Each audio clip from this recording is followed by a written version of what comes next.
Hello foodies, this is Nisa and Nisar food fantasy. আজকে আপনাদের সাথে শেয়ার করব বরিন্দার রেসিপি। বরিন্দা বানানোর জন্য আমি এখানে 2 কাপের মতো বেসন নিয়েছি আর নিয়েছি 1 কাপ পানি। প্রথমেই আমি 1 কাপ পানি পুরোটাই ঢেলে দিয়েছি আর একটা হ্যান্ড মিক্সের সাহায্যে আমি মিক্স করে নিচ্ছি। আমি এখানে আবারও 1 কাপ পানি নিয়েছি। 1 কাপ পানি থেকে আমি হাফ কাপের মতো দিয়েছি, দিয়ে আবারও মিক্স করে নিচ্ছি। মিক্স করার সময় আপনারা দেখে নেবেন যে কতটুকু ঘনত্ব হয়েছে এবং কতটুকু পাতলা হয়েছে। এখন দিয়ে দিব 1 চিমটি চামচের মতো বেকিং পাউডার বা সোডা। এই সোডাটা দেওয়ার কারণ হচ্ছে আমি যখন ভাজবো বরিন্দাটা, ভাজার সময় ফুলবে আর একটু ক্রিস্পি হবে, এজন্য আমি 1 চিমটি চামচের মতো সোডা দিয়েছি। অবশ্যই সোডাটা দিতে হবে, তা না হলে একদম চ্যাপটা চ্যাপটা হয়ে যাবে, একদমই ফুলবে না। তো আমি এখানে 2টা কাপ নিয়েছি। আমি বরিন্দাটা কালারিং বানানোর জন্য আমি 2টা কাপের মধ্যে 2টা কালার মিক্স করব, এজন্য আমি 2 চামচ করে দিয়েছি।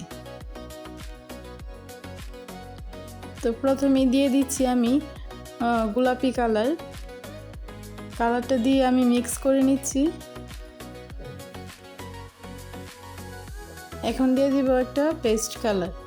এটা হচ্ছে ফুড কালার, কেকের মধ্যে যে ব্যবহার করা হয় ওই ফুড কালারটা আমি 2টা কালার ব্যবহার করেছি।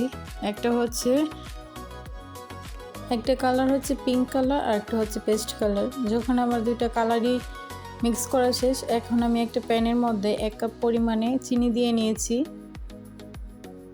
আর দিয়ে দিয়েছি 2 কাপ পরিমাণে পানি।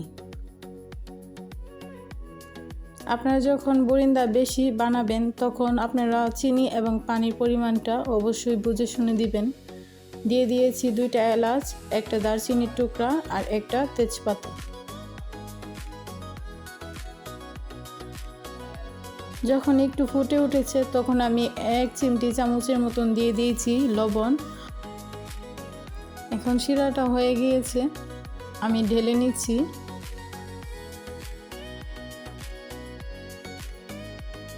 এখন একটা ছাঁকনি নিয়েছি, ছাঁকনিটার মধ্যে কাপের মধ্যে ঢেলে নিয়েছিলাম।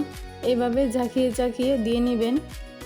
প্রথমে তেলটা যখন ঠান্ডা ছিল এজন্য একটু দলা পেকে আছে। যখন পুরোপুরি তেলটা গরম হয়ে যাবে একদমই কোনো দলা পাকবে না।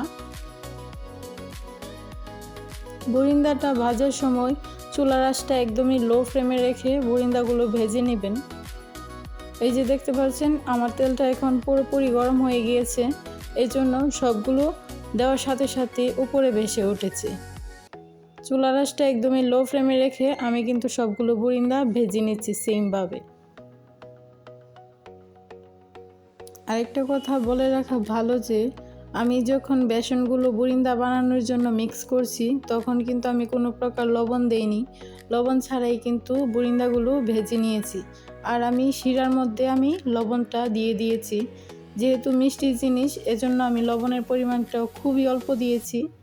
সুস্বাস্থ্যকরভাবে বাসায় পারফেক্ট বরিন্দা বানাতে আমার রেসিপিটি ফলো করেন। বরিন্দাগুলো বানানো একদম অলমোস্ট ডান।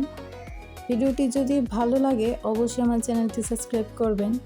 আপনাদের একটা লাইক এবং কমেন্টস আমাকে ভিডিও বানাতে অনেক উৎসাহিত করে। Food is life, don't waste food.